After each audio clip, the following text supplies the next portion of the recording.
How to change app logo on Android phone. Hello guys, in today's video I'm gonna show you how to change app logo on Android phone. First, then open Play Store and then just type icon changer,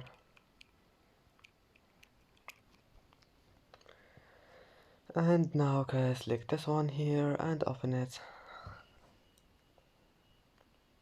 and then select any app you want like this one, and here you can select you can add any photo you want, any logo. Just click this one and then click image and select files, and that's it. And then just click this one here and then click add,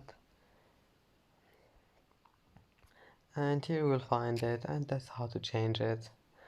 And that's it for today's video. If you like this video, don't forget like and subscribe, and see you in the next video.